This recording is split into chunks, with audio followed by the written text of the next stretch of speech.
Este programa está disponible en todas las plataformas digitales, incluyendo Google Podcast, Amazon Music, iBooks y Castbox. Te doy la bienvenida a Viernes de Terror. Yo soy Enrique Treviño. Comencemos. El verano se siente cada vez más cerca. La temperatura sube y con ella el fin de curso se aproxima. ¿Recuerdas aquellos días en los que el sol te daba en la frente mientras caminabas de vuelta a casa de la escuela con cada vez menos pendientes? Las tardes con un cielo rojo intenso y un poco de olor a tierra mojada que anunciaba las lluvias de temporada, y tú, en la sala de tu casa o en tu habitación, mirando tus programas favoritos en la tele. Según mis estadísticas en Spotify, la mayoría de personas que me escuchan tienen entre 27 y 34 años. Algo que me parece muy interesante, puesto que al parecer mi contenido llega a las últimas olas de millennials. Me cuento entre ellos. Yo nací en el verano del 95, y como tal crecí viendo en la televisión una innumerable cantidad de caricaturas que, como probablemente en la tuya también, se quedaron para siempre en mi memoria. Años después, si como yo pasabas la mayor parte del día en internet, seguramente te topaste con varias leyendas urbanas que se proliferaban por correo, por Messenger, blogs y posteriormente sitios web de creepypastas. Aquí, personas de diferentes partes del mundo compartirían múltiples experiencias o información relevante y de naturaleza oscura de aquellos shows que solíamos disfrutar. Me atrevería a decir que hablo por muchos cuando digo que tras leer aquellas historias te invadía una extraña sensación de intriga y nostalgia. Te agradezco haber elegido este episodio, el cual, como notarás, tiene el objetivo de hacer que recuerdes cosas, que sientas añoranza y melancolía por dos épocas de tu vida que ahora son residentes del pasado. Espero que lo disfrutes y si es así, por favor califica el podcast con 5 estrellas, compártelo y déjame un comentario contándome qué te pareció. Te recuerdo que los enlaces a mis perfiles de YouTube, Instagram y TikTok se encuentran en la descripción. Agradeceré mucho tu follow.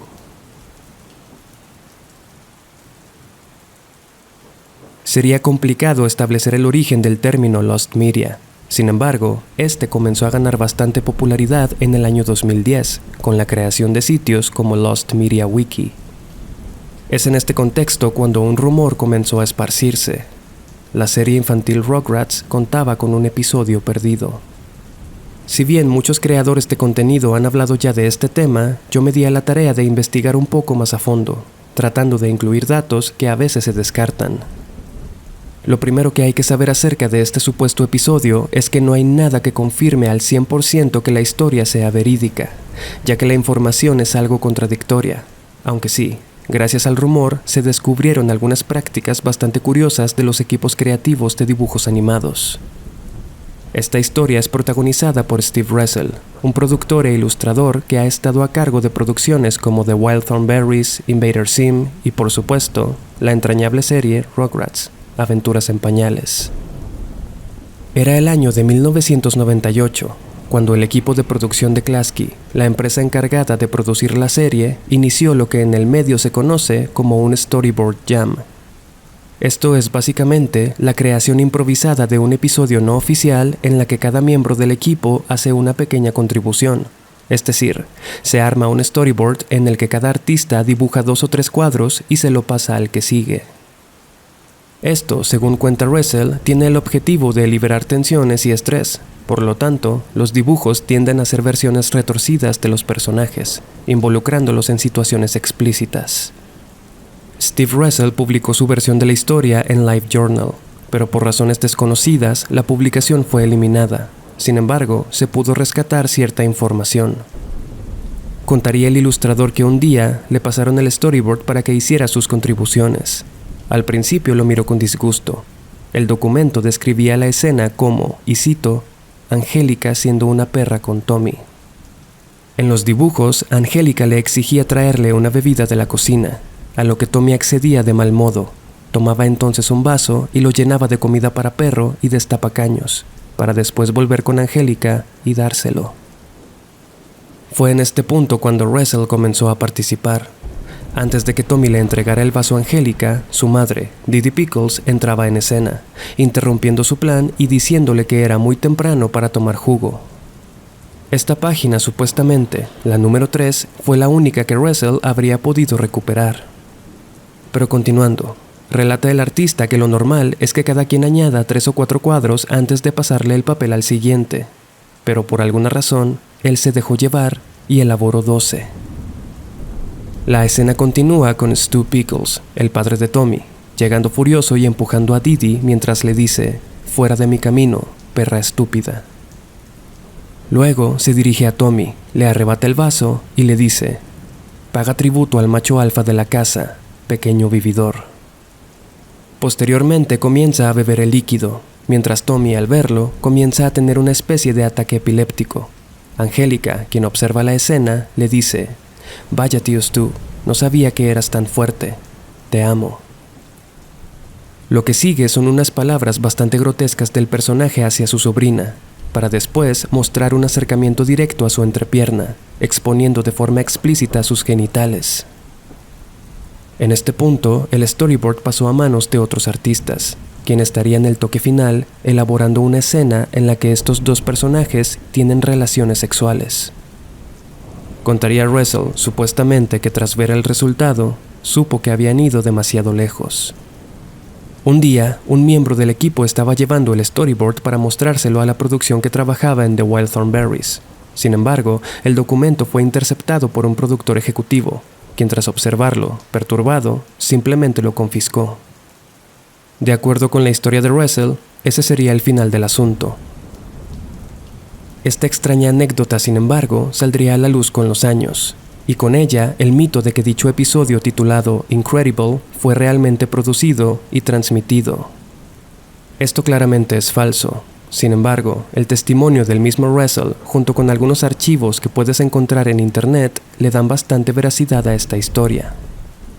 Por otro lado, durante mi investigación, noté que en muchos sitios, sobre todo en español, se añade información que no coincide o parece cosecha del mismo autor de la nota, por lo que sería difícil definir, por lo menos en las imágenes, cuáles son reales y cuáles fueron hechas por fans o personas que buscaban alimentar la leyenda. Creo que esta historia es verdadera, pero que se vio sobreexplotada por las teorías e ideas de tantas personas que en su momento tuvieron a bien avivar la flama. Aunque piénsalo, da escalofríos imaginar que las mismas personas que dibujaron a los personajes que veías con tanta ilusión fueron las mismas que los ilustraron cometiendo actos grotescos. Posiblemente, una de las leyendas más populares acerca de episodios perdidos es la del suicidio de Calamardo. Lo interesante de esto es que, entre más investigas al respecto, más acumulas confusión. Al parecer, el autor de esta historia no ha sido identificado. La búsqueda podría señalar a un tal Captain George o a un usuario de Reddit llamado Suicide Squidward, quien hace 11 años hizo una publicación proclamándose a sí mismo como el creador de esta extraña historia. Según relató, se inspiró en otros episodios perdidos, como Suicide Mouse y Dead Bart. De esto, sin embargo, no hay pruebas contundentes. Por otro lado, si buscas el episodio, te sorprenderás al ver toda la escena y cultura que se ha formado alrededor de él con los años, existiendo sitios web especialmente dedicados a este tema. Pues bien, hablando de este archivo como un Lost Media genuino, puedes encontrar que se trata de un episodio perdido que pertenece a la temporada 4 de Bob Esponja y que fue creado en el año 2005. También es conocido como The Red Mist, la niebla roja. Aunque hay quien dice que son dos episodios diferentes, las similitudes entre ellos son innegables. Se encuentra archivado en un VHS cuya locación es desconocida. Sin embargo, hay una descripción detallada de su trama y te la cuento a continuación.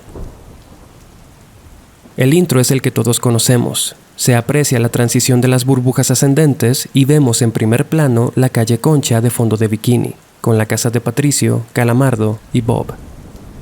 Se hace zoom a la casa de Calamardo, entrando por la ventana y mostrándolo a él en su interior, practicando con su clarinete. De fondo se escucha la risa de Bob, quien parece estar jugando en el exterior, lo que interrumpe constantemente a Calamardo. Irritado, se dirige a la ventana y le grita que se calle, que tiene que practicar para un concierto esa noche, a lo que Bob responde que está bien. Calamardo vuelve entonces a su ensayo, pero es interrumpido nuevamente. Esta vez alguien llama a la puerta. Cuando abre, podemos ver a un pez vendedor con aspecto escocés y preguntándole si tiene un minuto. Calamardo lo rechaza y le cierra la puerta en la cara, pero antes de poder volver a su práctica, vuelven a tocar. Cada vez más irritado, regresa para abrir la puerta. Vemos al mismo pez, pero ahora con una apariencia extraña. Tiene los ojos rojos con detalles realistas y le dice con una voz profunda: «La niebla roja se aproxima». Confundido, Calamardo simplemente cierra la puerta de nuevo y regresa a su estudio. Ahora son las voces de Bob y Patricio las que se escuchan afuera y lo interrumpen de nuevo. Una vez más, asoma su cabeza por la ventana, gritándoles que se callen. Estos dos se disculpan con lágrimas en los ojos, los cuales, como los del pez vendedor, también tienen una apariencia escalofriantemente realista. Se supone que en este punto la animación se corta cada 4 segundos, mostrando por momentos un fondo rojo, luego el retrato de Calamardo, en el cual sus ojos han sido reemplazados por unos de carácter humano. Vale la pena hacer notar que en sí, todo el episodio tiene una apariencia distorsionada y un audio saturado y poco estable. En fin, de acuerdo con lo que se describe, la escena siguiente es el final del concierto de Calamardo, en donde podemos verlo en el centro del escenario con un semblante temeroso. Aquí comienza lo perturbador, pues se hace entonces un paneo al público, en el que podemos ver a los clásicos peces de fondo de bikini. Sin embargo, todos tienen aquel tipo de ojos extraños, como hechos por computadora, realistas pero sin emociones. A medida que la toma se mueve, el público comienza a abuchear a Calamardo, entre ellos Bob Esponja, quien también tiene ese tipo de ojos. Toda aquella escena, cuentan, transmite un sentimiento de intenso desasosiego, como si pudiera sentir que el video fue hecho con todas las malas intenciones del mundo. La toma vuelve a Calamardo, quien se cubre el rostro y comienza a llorar. Sin cambiar la imagen, el sonido de los abucheos comienza a desvanecerse y es reemplazado por un fuerte ruido que parece una combinación de viento y estática. En algunas versiones cuentan que en este punto la imagen se distorsiona violentamente, mostrando una secuencia muy rápida de elementos aparentemente imperceptibles. Supuestamente, hubo quienes revisaron esta parte cuadro por cuadro y descubrieron algo horrible: la imagen del cuerpo de una persona de 6 años completamente desfigurado. El episodio reanuda la historia y muestra a Calamardo caminando de vuelta a su casa con la canción de Gloomy Sunday de fondo, algo que nos recuerda bastante al episodio de Suicide Mouse. Un corte directo nos lleva a su habitación, donde se desarrolla la escena final. Calamardo llora en su cama, pero no es un llanto con su voz, es más bien una grabación en la que un hombre solloza de forma incontrolable. Esta escena se interrumpe varias veces por la imagen que todos conocemos: Calamardo mirando fijamente con ojos rojos y negros. En este punto, el sonido vuelve a desvanecerse. Escuchamos otra vez la combinación de viento y estática, pero esta vez podemos oír fuertes gritos infantiles a medida que se nos muestran más cuadros de la grotesca escena que mencionamos antes. Luego se escucha una voz diciendo: "Do it", hazlo, y otra que dice: "The red mist is coming", la niebla roja ya viene. Después vemos a Calamardo con un arma, la cual introduce en su boca y jala el gatillo. Las versiones varían a partir de lo que ocurre después, pero la más aceptada dice que vemos el cuerpo de Calamardo yaciendo en el piso, derramando sangre. Luego todo comienza a ponerse de color rojo, mientras la misma voz repite la frase: "The red mist is coming". Con eso, el episodio finaliza. Este fue uno de los creepypastas más populares en su tiempo, en el que, por cierto, se publicaron muchas historias similares, incluyendo a personajes como Hey Arnold, Coraje el perro cobarde y Mickey Mouse. Hay quien dice, sin embargo, que esta leyenda está basada en un episodio real, el cual no es tan explícito, pero fue descartado por Nickelodeon debido a que su contenido resultaba demasiado perturbador. Antes de continuar, te recuerdo que tu suscripción a mi canal de YouTube es súper importante para el crecimiento de este proyecto. Siéntete libre de utilizar la sección de comentarios para contarme desde dónde me escuchas y cuál es tu episodio preferido. Durante los años 2001 y 2007, la cadena Cartoon Network transmitió un programa llamado Las sombrías aventuras de Billy y Mandy. Seguramente recuerdas este show, amado por muchos, pero indiferente para otros. Hubo, sin embargo, años antes de que la versión que todos conocemos fuera lanzada, un corto de 2 minutos que se considera el episodio perdido de Billy y Mandy.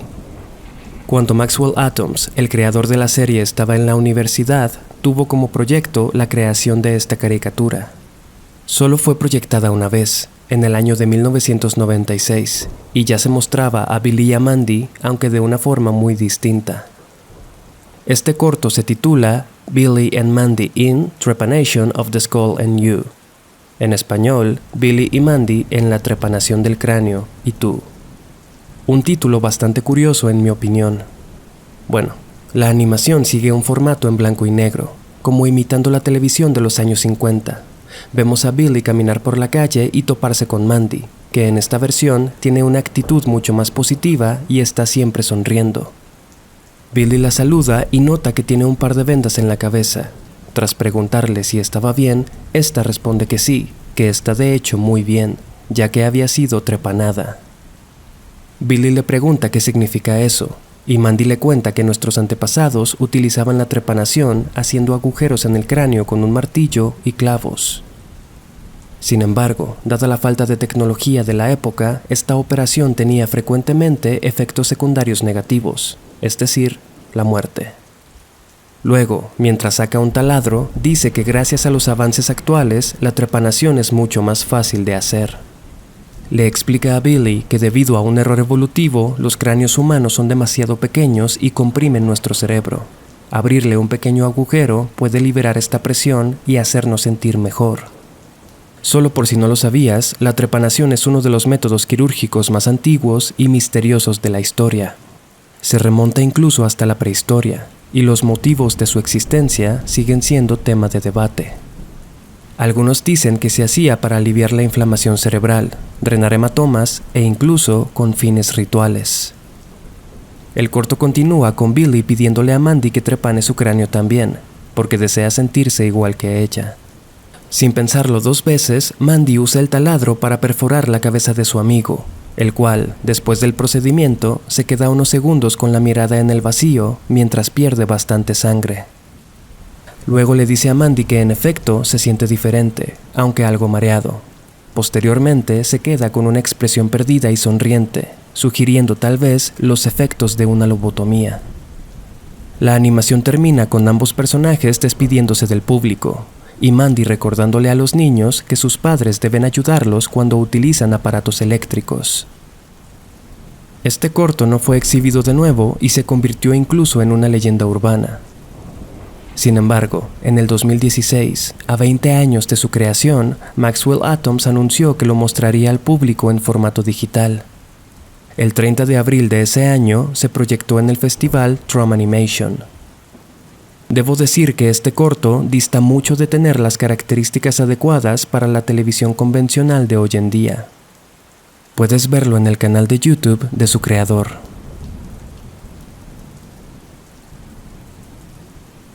Cuando era niño, uno de mis programas favoritos era Ren y Stimpy, una estrafalaria caricatura que sigue las aventuras de un gato rojo de nariz azul, Stimpy, y un chihuahua café, Ren.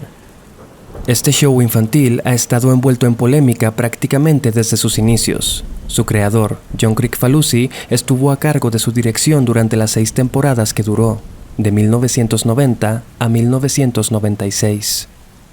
El programa pasó a ser propiedad de varias cadenas, entre ellas Nickelodeon, pero terminaban suspendiendo su realización debido a constantes conflictos con el creador. Su humor era bastante oscuro. Tenía problemas con los moderadores ya que seguido quería incluir escenas demasiado vulgares o violentas. Cuando Nickelodeon decidió no seguir trabajando con él, la serie pasó a manos de Games Animation. Sería aquí que Kricfalusi llegaría al límite.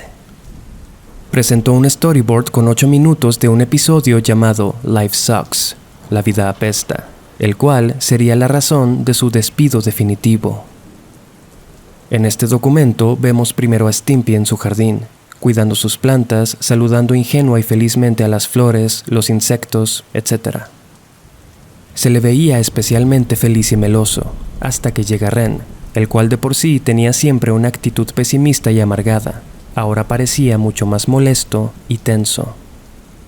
Al ver a su compañero le pregunta por qué está tan feliz, a lo que Stimpy responde que hay muchas razones para estarlo, que la madre naturaleza es tan generosa y nos obsequia las plantas y los animales para admirarlos. Ren le dice que es un idiota y que la vida apesta. Luego le ordena mirar más de cerca su jardín. Observa entonces a un pequeño insecto caminando por el tallo de una flor. Stimpy lo saluda y el insecto le devuelve el gesto, pero en eso una mantis religiosa lo ataca y comienza a devorarlo. Aterrado, Stimpy se queda viendo cómo el depredador le arranca las extremidades al pequeño insecto, que no deja de gritar de dolor mientras escuchamos el crujir de sus patas siendo masticadas por la mantis. Alterado, se pregunta qué está pasando, a lo que Ren responde que de eso se trata la vida, de asesinato. Intenta huir, pero el chihuahua lo detiene y lo aplasta contra el suelo, obligándolo a observar una serie de insectos como hormigas, mariposas y orugas atacándose y devorándose entre ellos. ¿Puedes verlo ahora, Stimpy? Tortura, asesinato, mutilación. Ahí está tu vida. Piensa en ello. Esto sucede billones de veces en todo el mundo. Solo estás viendo una pequeña parte de lo que es, le dice Ren a su amigo. Stimpy le suplica que pare, mientras se ve notoriamente enfermo y estresado. Comienzan incluso a salirle ronchas por el cuerpo. En la siguiente secuencia, Ren le está leyendo un cuento a Stimpy llamado La Cruzada de los Niños. Trata de un niño que tiene el sueño de llegar a una tierra hermosa y pacífica, por lo que juntó a otros niños para que lo acompañaran y emprendieron el viaje. Caminaron tanto que los zapatos se desgastaron y se rompieron por completo. Al cruzar un río, varios niños murieron ahogados, otros devorados por pirañas. La ilustración muestra, supuestamente, varios cadáveres de niños, entre ellos uno con un ojo salido. El viaje continuó y otros murieron congelados o de hipotermia en una montaña. El libro mostraba varios dedos y extremidades congeladas y amputadas. Otros perdieron la vida tras ser emboscados por criminales en el bosque. Stimpy está completamente aterrorizado y devastado. Le pide entonces a Ren que por favor le diga que algunos niños pudieron llegar a la tierra prometida. Ren le responde que sí, varios niños lograron llegar y vivieron largas vidas, sirviendo como esclavos. Stimpy se pone a llorar y Ren le repite la frase, la vida apesta. Luego de su despido, Kricfalusi se fue a trabajar a Spike TV, donde produciría la 6ª y última temporada de la serie, esta vez dirigida para adultos. Ni siquiera en esa cadena le permitieron realizar este episodio. El creador amenazó con materializar su idea por sus propios medios, incluso convertirla en película. Desde entonces, no se ha sabido mucho sobre el tema. Gracias por escuchar el episodio de esta semana. Espero que lo hayas disfrutado. Recuerda que puedes compartirme tus anécdotas paranormales mandándome mensaje privado en Instagram. Los enlaces, como ya lo sabes, están en la descripción. Yo soy Enrique Treviño. Hasta la próxima.